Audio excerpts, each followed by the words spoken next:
All right, it's annual conference time again. Welcome to the annual conference orientation.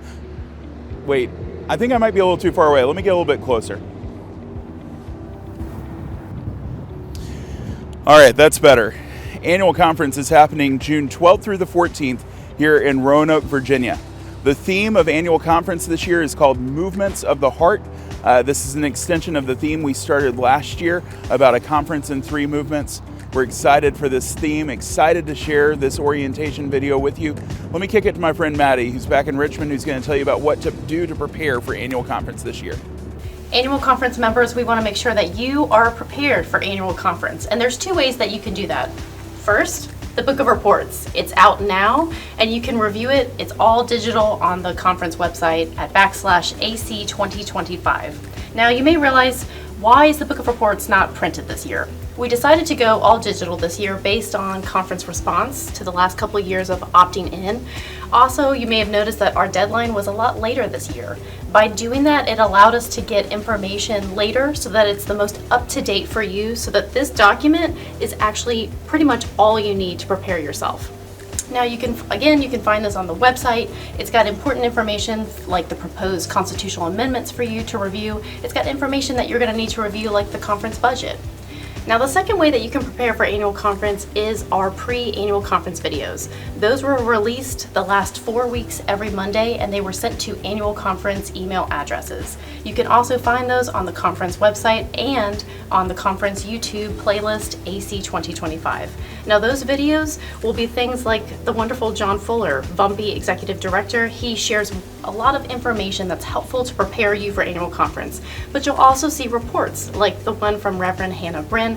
She talks about the Lilly Endowment Incorporated grant that we received about hatching faith cohorts. And so that's information that you can prepare yourself for to have. An additional resource for you is about the proposed constitutional amendments. Our delegation has provided some very helpful information on the AC 2025 page for you to learn more. As well, there are 2 upcoming webinars in which you can learn more and ask questions. You can find that at the conference website. Those dates will be June 4th and June 12th. One of the things that makes annual conference a success year after year, no matter where we have it, are the volunteers, the clergy and the laity who come to annual conference and who help us make everything happen.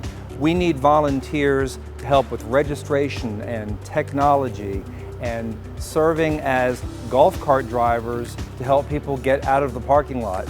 And if you want to become a golf cart driver, make sure you sign up right away. Those are the slots that go first. Some of you may have concerns about being able to vote and represent your local church if you're volunteering. And the best advice I can give you for that is to make sure you always have your book of reports with you, because it includes the agenda and you will be able to use your best judgment because you will know what is happening when.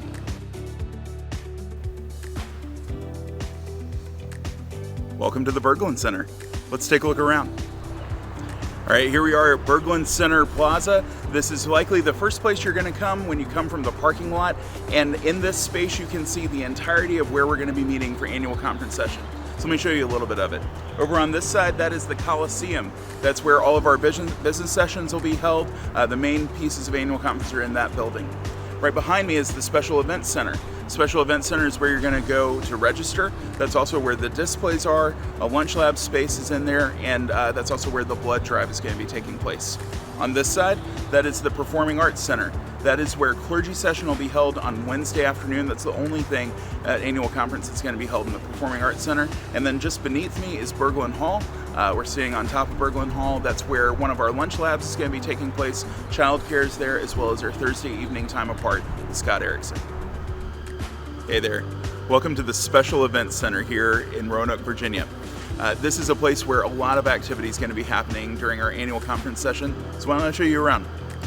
Right over here is where registration is going to be taking place. Registration is the first thing you're going to do when you arrive here. Clergy, don't forget your permanent name badges. You'll want to check in over here, and this is where you'll find out any other information you need for the annual conference session, and you'll be ready to go.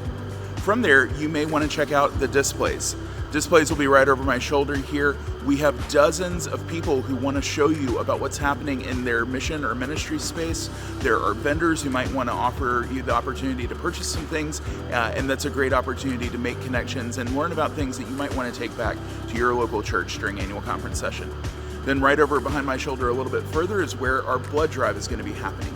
This is going to be done to help benefit folks who need this sacred resource. So if you might want to offer that during this time, you'll be able to sign up when you're here, and that blood drive will be right over my shoulder there.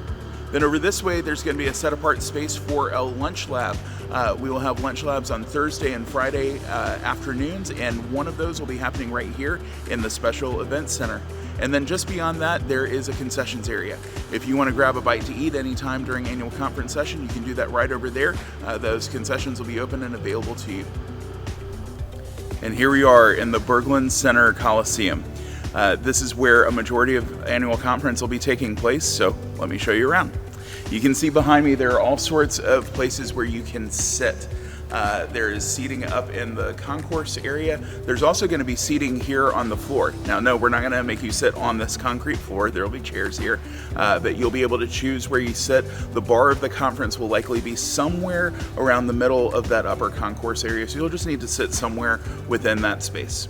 If you have ADA considerations, you'll be able to access being on the floor right through the entry that's back that way. Also, back in that part of the room, that's where our tech desk is going to be. So that's where all like the sounds and lights and things like that will be coordinated from. Back in that part of the room, there will be charging stations. Those will be on high top tables. There will be 8 of those back there. There's also a tech help desk back there and an FAQ desk. So if you need anything, you'll want to be in the back of the room. Where we're standing right now is about where the stage is going to be in the platform where annual conference will be held from. You'll be able to sit here, and this is where a majority of the business sessions will be taking place at annual conference this year. Welcome to Berglund Hall. This space found underground is where a number of different things are going to happen. Right where I'm standing, this is one of our lunch labs locations. So on Thursday and Friday at lunchtime, you'll be able to come in here for that. This is also where on Thursday night, we're going to be having an evening with Scott Erickson. If you have childcare needs, you've heard about that in the video, that's going to be right behind me over my shoulder in a room back here. There are a couple other smaller things that'll be happening in the space, but if you need access to it, this is Berglund Hall.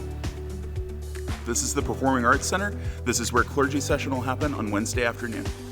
All right, so now we're going to talk about the agenda for annual conference.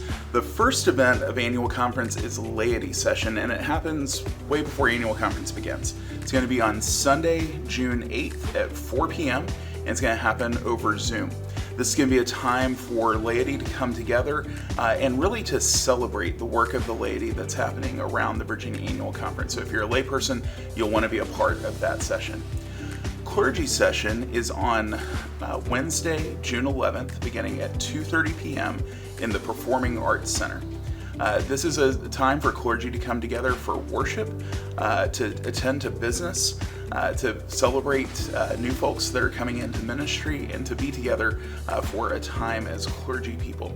One important note about clergy session, if you are a part of a church, if you're appointed to a local church in Virginia, and you come to clergy session, register your attendance there, your local church is going to receive a $100 check from the business office to help compensate for the extra night of lodging that's required, because we were hoping the clergy session would be on Thursday. It's actually on Wednesday.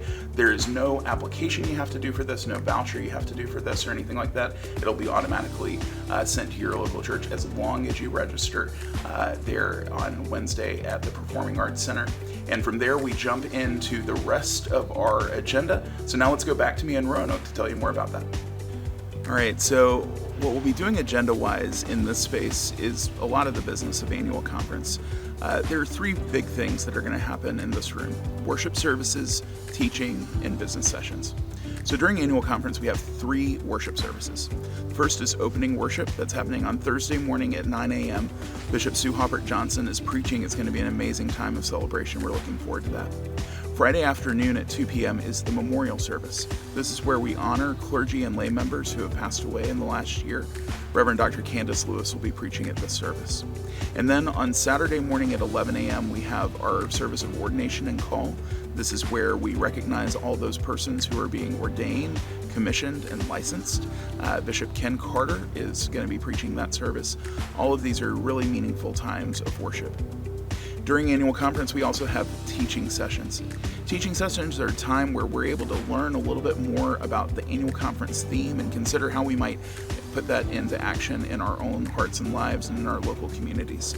This year we have 3 teaching sessions. The first of those is going to happen on Thursday with Reverend Dr. Candace Lewis. On Friday, we'll hear from Scott Erickson, known more famously as Scott the Painter on the internet. And then on Saturday, we'll hear from Edgardo Colon Emerick, the Dean of Duke Divinity School. And then every day of annual conference, we are going to have business sessions. Business sessions are where we conduct the business of the annual conference. Those happen on Thursday morning. Thursday morning is largely going to be our opening, our organizing motions, kind of getting ourselves oriented to the space. On Thursday afternoon, we have a number of different recognitions and also reports from different ministry bodies in the life of the annual conference. On Friday morning, we'll be dealing mostly with financial matters, things like pensions, the CFA report, and hearing from our conference treasurer. On Friday afternoon, we're going to be voting.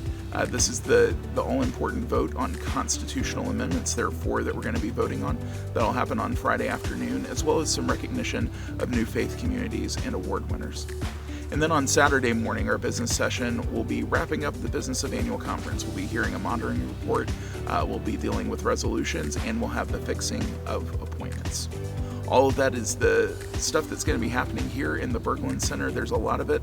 You'll be sitting in these seats, you'll want to get comfortable, and you'll want to enjoy as we work together to accomplish the business of our annual conference session. So one of the things that happens during our business sessions is sometimes annual conference members wish to speak from the microphone. You'll notice around the Berglund Center, when you're here, there will be somewhere between 10 and 12 microphones scattered around the room that are on stands. Now, we don't have those stands or those microphones today, so I've got a trusty broom to help you imagine what this looks like. So there are a couple things I want to help you with as you consider whether or not you need to speak from a microphone.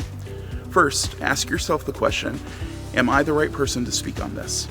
Every minute of annual conference costs about $111 to put on for everybody. And so that's a pretty high rate. And that doesn't mean you should not speak. It doesn't mean that you don't have something valuable to say. It's just a matter of stewardship to say, hey, am I the person and is this the time to say something from the floor of annual conference?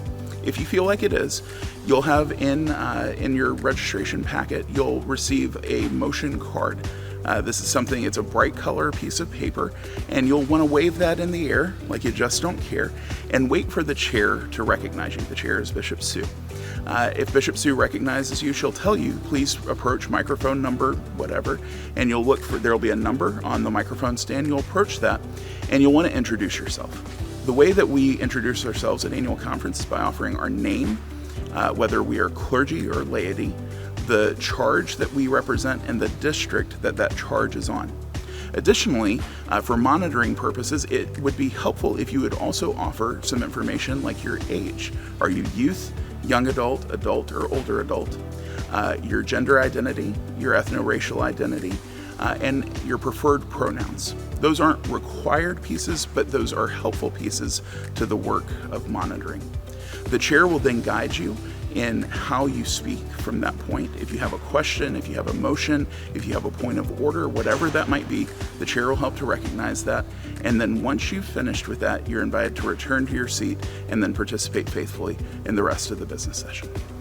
Hi friends, my name's Amanda. This is my good friend Checky. We are back to remind you about this year's annual conference offering. Just a quick reminder, half of this year's annual conference offering goes to support our disaster relief efforts on the West Coast in Western North Carolina and right here in Virginia.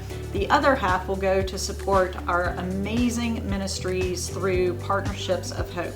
Remember, you can give at annual conference or online, and we look forward to seeing you at annual conference. Hey y'all, Joanne here, and I'm really excited to tell you that Lunch Lab registration is going to go live very soon.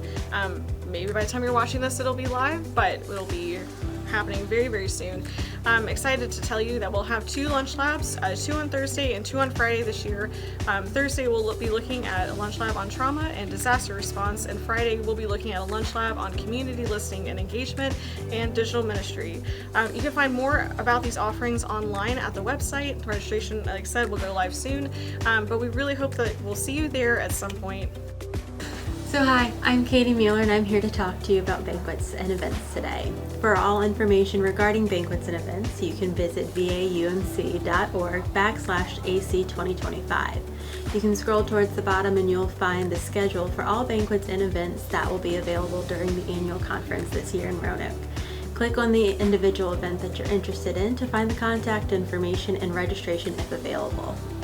As you heard earlier in this orientation video, this year at Annual Conference, we will be voting on proposed constitutional amendments that come out of last May's General Conference. Elsewhere, you heard some about the content of those constitutional amendments. As your head teller, I wanted to tell you about how we will be voting on those amendments this year. First off, who is eligible to vote? All lay members of the Annual Conference and all deacons and elders in full connection are eligible to vote. Provisional members, associate members, licensed local pastors, and lay alternates are not eligible to vote. Please note that those eligibility requirements come from the Book of Discipline. Now, how will we vote? This year, we are going to utilize a web-based electronic voting platform. If you're eligible to vote, you'll need to bring a personal device like a cell phone or a tablet with you to Annual Conference that can access the internet and has location services enabled.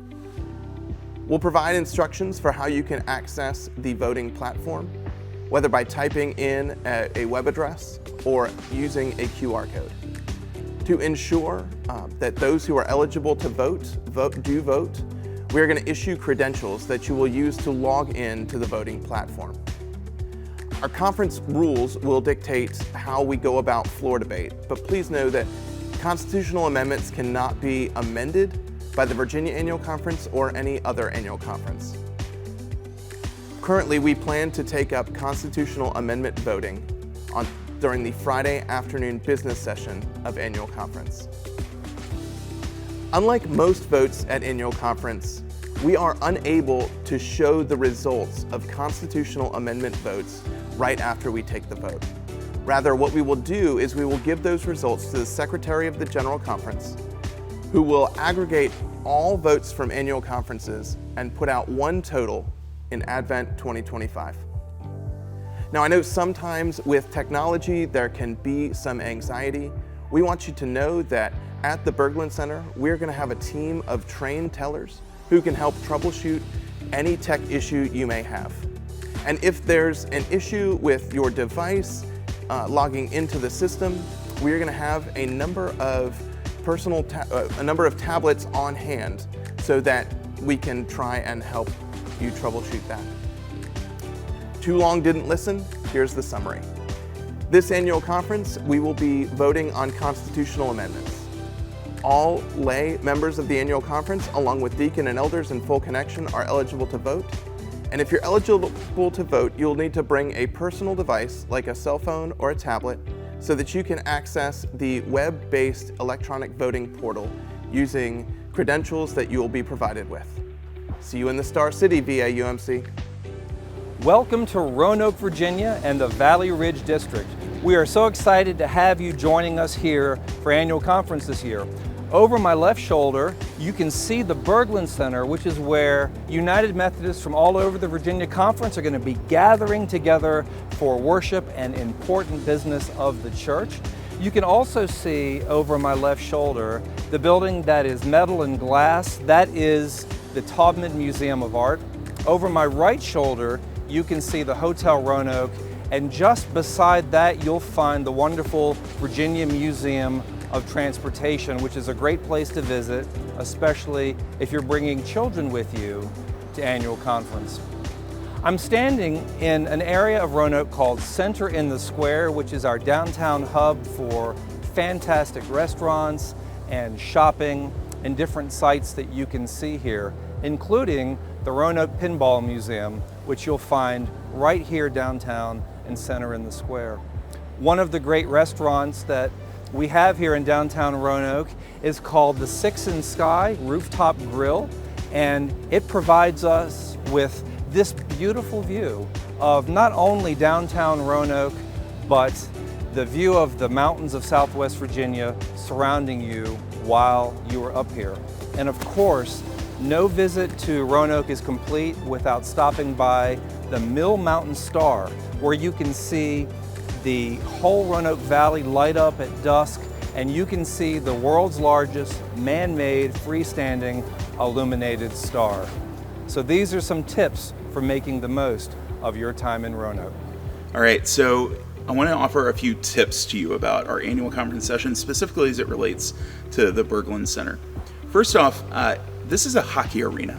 What that means is it can be kind of cold in here. It also, for folks like me, it can be kind of hot in here. So think about dressing in layers. Maybe bring a blanket with you if you are naturally more cold-natured. If you're more hot-natured, make sure you have a tank top or something like that to be able to bring with you. Whatever the case might be, recognize that the temperature varies in this room, and so be prepared for that by dressing in layers. Next, there is Wi-Fi here. So if you have a device that uses Wi-Fi, feel free to bring it with you. Now, I don't know that I'd recommend bringing your entire gaming setup for a PC computer or something like that, but you can bring cell phones, tablets, whatever you might need to stay connected. Remembering that the Book of Reports is digital as well, you'll want to be able to access that, so make sure you know that you have access to Wi-Fi. We do have some aids for transportation around here. So if you find that you have mobility concerns or anything like that, we have golf carts that'll help you get to the parking lot from the Berglund Center, or to the Berglund Center from the parking lot. There's also a shuttle that'll take you back and forth between the Berglund Center and the Hotel Roanoke. The last thing I might say is make sure to wear your patient hat. There are going to be several thousand of us United Methodists gathering here in Roanoke in June, and that means we need to be patient with one another. Registration could take a little bit of time, especially if you're registering at peak hours. There may be some lines at restaurants. There may be lines to check in at your hotel. That's okay. Use that as an opportunity to get to know your fellow United Methodists, to practice patience and presence, and to know that we're all here with the same goal in mind, which is to be faithful to the love of Jesus Christ and to grow in our understanding of that love as we share in community one another and as we make disciples of Jesus Christ for the transformation of the world. Woo! I made it back from annual conference. Now what do I do? Clergy and lay members, we still need you to report back to your local communities after you get back from annual conference. We will provide you a print summary report that will help you do that work. We'll also provide you a short video summary that you can share in your church context. Well, we are very hopeful that this video helped orient you for annual conference. We can't wait to see you there, to be in connection with each other, and to continue the good work as the Virginia